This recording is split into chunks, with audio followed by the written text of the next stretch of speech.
Video के शुरुआत में देखते हैं मेन कैरेक्टर कुछ देकर शॉक में होता है और बैकग्राउंड नरेशन चालू होती है। जिंदगी में ऐसे पल आते हैं जब कुछ डिसीजन लेना जरूरी होता है और ऐसे फैसले अक्सर बेरहमी से भरपूर होते हैं। उसके सामने एक बड़ा मॉन्स्ट्रस क्रीचर खड़ा है और उसके पीछे एक लड़की। अपनी सिचुएशन के बारे में सोचना भी मत। शायद तुम्हें लगे कि ये अनफेयर है, लेकिन हम कुछ नहीं कर सकते। मॉन्स्टर गुस्से में अटैक चार्ज करता है दोनों की तरफ। तभी लड़की बीच में आ जाती है। यही है इस दुनिया का तरीका। Scene shift, hospital, payment reception. Main character receptionist पे चिल्ला रहा है, व्हाट, ये हेल्थ इंश्योरेंस से कवर नहीं होता। रिसेप्शनिस्ट शांत वॉइस में, हाँ, ये जो न्यूरल रीजनरेशन इंजेक्शन है तुम्हारी सिस्टर के ट्रीटमेंट के लिए, ये एक आउट ऑफ पॉकेट आइटम है, इंश्योरेंस में कवर नहीं है। अगर तुम्हारे पास प्राइवेट मेडिकल इंश्योरेंस नहीं है तो ये काफी महंगा पड़ेगा। मेन कैरेक्टर बस सुन रहा होता है, आंखों में हेल्पलेसनेस। रिसेप्शनिस्ट फिर कहती है, ये नया मेडिसिन है इसलिए काफी एक्सपेंसिव है, यहाँ इसका प्राइस लिखा है। मेन कैरेक्टर देखकर शॉक में, 5 मिलियन वन डॉक्टर का रूम। डॉक्टर कामली कहता है, पैसे से खुशी जरूर नहीं मिलती, लेकिन अगर तुम्हारी सिस्टर को हर महीने 2 स्पाइनल इंजेक्शन नहीं मिले तो उसे सीरियस लोअर बॉडी पैरालिसिस हो सकता है। हॉस्पिटल रूम, सिस्टर के पास। मेन कैरेक्टर खड़ा होता है, सोचता है, जब पैसे की जरूरत हो और पास ना हो तो डर कुछ और ही होता है। आज मेरी छोटी बहन की जिंदगी की कीमत लगा दी गई। सिस्टर पूछती है, हॉस्पिटल बिल्स क्या वो बहुत महंगे थे? मेन कैरेक्टर के मन में, क्या उसे सच बताऊं? फिर पसीने से भीगा हुआ झूठी मुस्कान के साथ कहता है, I got a job so it's fine. एक प्रोफेसर ने रेफरल दिया, जॉब मिल गई, डोंट वरी। और मन में चिल्ला रहा होता है, मैं झूठ बोल भी नहीं सकता। सिस्टर हल्की अंगड़ाई लेते हुए, आई गेस अब track and field out math the question है। मेन कैरेक्टर कॉन्फिडेंटली, मैं तुम्हें वापस ट्रैक पे लाऊंगा। वो मुस्कुराती है, ओके भैया, मैं मेहनत से पढ़ूंगी। और वो कहता है, बिल्कुल, तुम हमेशा पढ़ाई में भी बेस्ट ही और रेस में भी। माँ बाप के बिना भी कम से कम तुम्हारी मेडिसिन तो मैं मैनेज कर ही सकता हूँ। मेन कैरेक्टर बैंक जाता है लोन के लिए, लेकिन रिप्लाई मिलता है, आई एम सॉरी, जब तक कोई सेकेंडरी फाइनेंशियल इंस्टीट्यूशन से ना हो नए लोन मिलना मुश्किल है। प्लस तुम्हारे पास ऑलरेडी स्टूडेंट लोन भी है। वो बैंक से बाहर आता है गुस्से में और पासबुक को जमीन पे फेंक देता है। तभी एक ब्लैक एड पासबुक के पास आ जाती है। मेन कैरेक्टर उस मोमेंट में खड़ा होता है, दिमाग में सिर्फ एक चीज घूमती है, मनी मनी मनी, मुझे पैसे चाहिए, I need it, absolutely need it. मेरा क्रेडिट स्कोर ऑलरेडी बर्बाद हो चुका है। सर पकड़ के चिल्लाता है, लेकिन ऐसा कोई रास्ता नहीं है, मुझे इसकी जरूरत है।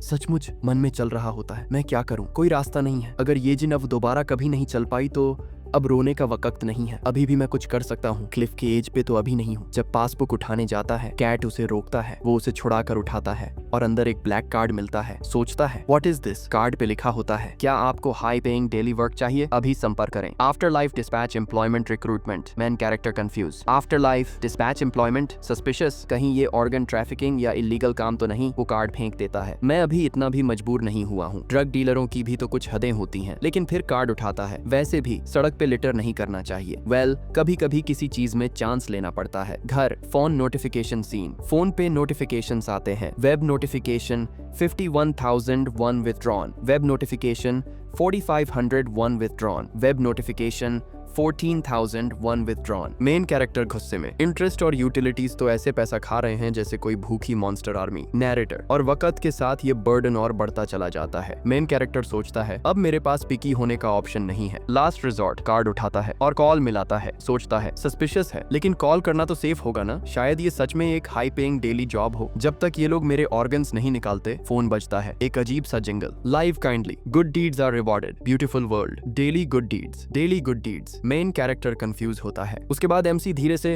हेलो अन बोलता है और चुप हो जाता है। मोबाइल सी, हाँ? ये सुनकर एमसी सोचता है, तुमने अभी हाँ कहा है ना? वहाँ से आवाज आती है, तुम कॉल कर रहे हो, सही है? एमसी कहता है, हाँ, लेकिन वहाँ से फिर आवाज आती है, वाओ, सच में कोई कॉल करता है। एमसी पसीने पसीने हो रहा होता है, हाथ में फोन पकड़े हुए, और वहाँ से कहा जाता है, आज का काम ग्वानक म्युनिसिपल हॉस्पिटल के फ्यूनरल हॉल में है, ठीक है? तुम 10:50 तक पहुँच सकते हो। ये सुनकर एमसी कहता है, सिर्फ 30 मिनट बचे हैं, हमने तो अब तक एक दूसरे से प्रॉपरली परिचय भी नहीं कराया। वहाँ से आवाज आती है, क्या ये कोई प्रॉब्लम है? अगर नहीं तो मैं कॉल काट दूं। एमसी टाइम देखता है और कहता है, नहीं, कोई प्रॉब्लम नहीं है। फोन से फिर कहा जाता है, और हाँ, ड्रेस कोड है, ब्लैक सूट पहनना जरूरी है। एमसी पहुंच जाता है उस जगह, ग्वानक म्युनिसिपल हॉस्पिटल। वो खड़ा होता है और सोच रहा होता है, आखिरकार मैं ये तक नहीं पूछ पाया कि असल में ये नौकरी है क्या। खैर, जरूरत पड़ी तो भाग भी सकता हूँ। सबसे जरूरी है ये जिन का हॉस्पिटल बिल चुका पाना। तभी एक लड़की वहाँ आती है और कहती है, क्या आप ली दो जिन हैं? एमसी उसकी तरफ देखता है और कहता है, हाँ, मैं ली दो जिन, और थोड़ा ब्लश कर रहा होता है। हम देखते हैं एक बेहद सुंदर लड़की चमकते हुए सफेद लंबे बालों के साथ। वो कहती है, दैट्स मी। एमसी सोचता है, जब मैंने उसे पहली बार देखा मुझे 2 अजीब भावनाएं हुई। पहली, एक अनजानी लेकिन गहरी ट्रस्ट की भावना, कम से कम ये जॉब तो इलीगल नहीं लग रही। लड़की कहती है, nice to meet you mister Lee Do Jin. MC सोचता है। दूसरी, एक बेवजह की फियर, ऐसा डर जैसे गहरे समुंदर में डूबते जाना, जैसे थैलासोफोबिया। वो लड़की एमसी के काफी करीब आ जाती है। एमसी मन ही मन सोच रहा होता है,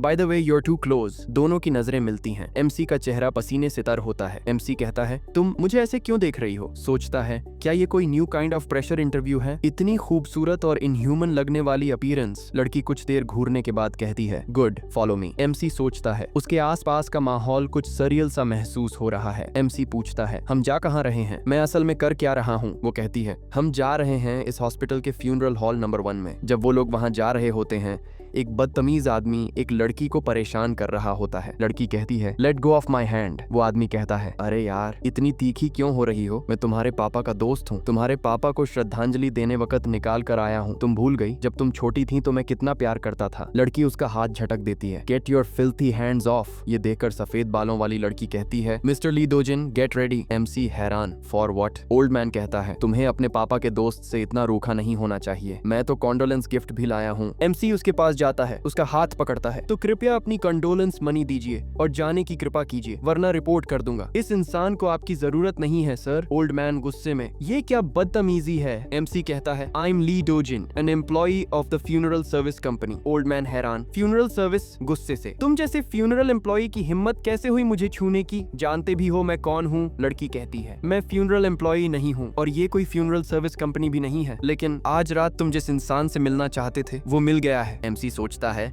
क्या ये फ्यूनरल सर्विस नहीं थी? अगर ये कोई सर्विस नहीं है तो फिर ये यहाँ है क्यों? वो लड़की बताती है, his name is Kim Huang Sik, 1959 में पैदा हुए, ग्योंगी प्रोविंस में। 3 बेटों और 2 बेटियों में सबसे बड़े, अब एक सिटी काउंसलर हैं। ओल्ड मैन को पसीना छूट जाता है। लड़की कहती है, तुमने पिछले साल से कई निर्दोष लोगों की जान ली है। तुमने जिस आखिरी हत्या का आदेश दिया वो बस कल रात हुआ। लड़की सदमे में, लास्ट नाइट, वही रात जब पापा का एक्सीडेंट हुआ था। व्हाइट हेयर लड़की कहती है, एक hit and run murder, accident जैसा दिखाने की कोशिश, एक जर्नलिस्ट की मौत जो उसका पुराना दोस्त था, जो उसकी करप्शन और मर्डर सोलिसिटेशन की जांच कर रहा था। ओल्ड मैन कहता है, ओह, तो एक रूकी प्रोसिक्यूटर और एक इन्वेस्टिगेटर ही आए हैं। जानती हो इस फोन में कितने सीनियर प्रोसिक्यूटर्स के नंबर हैं? लड़की बोलती है, तुम्हारा कार्मिक डेट अब पूरा हो चुका है। 60 साल की जिंदगी में तुमने बस दूसरों को दर्द ही दिया है। ये आखिरी मौका है। रिपेंट। ओल्ड मैन गुस्से में, तुम पागल हो गई हो क्या? रिपेंट माई और कॉल करता है, सेक्रेटरी पार्क, वीकेंड में कमिश्नर के साथ गोल्फ शेड्यूल कर देना। लड़की कहती है, our job starts now. MC चौंकता है, व्हाट? हमें उसे रोकना है। एमसी, उसे अचानक ओल्ड मैन जमीन पर गिर पड़ता है। MC, hey get a grip. लड़की कहती है, हमें उस इंसान को नहीं रोकना। चारों तरफ अंधेरा छा जाता है। एमसी कहता है, वो वहीं है, स्पेस को चीरता हुआ आ रहा है। वो चीज, जिंदगी में कुछ ऐसे काम होते हैं जो बेरहम होते हैं, तुम्हारी सिचुएशन की कोई परवाह नहीं करते। हम एक मॉन्स्टर को देखते हैं जो धीरे धीरे आगे बढ़ रहा होता है। तुम सोच सकते हो ये अनफेयर है, लेकिन हम कुछ कर नहीं सकते। दुनिया ऐसी ही है।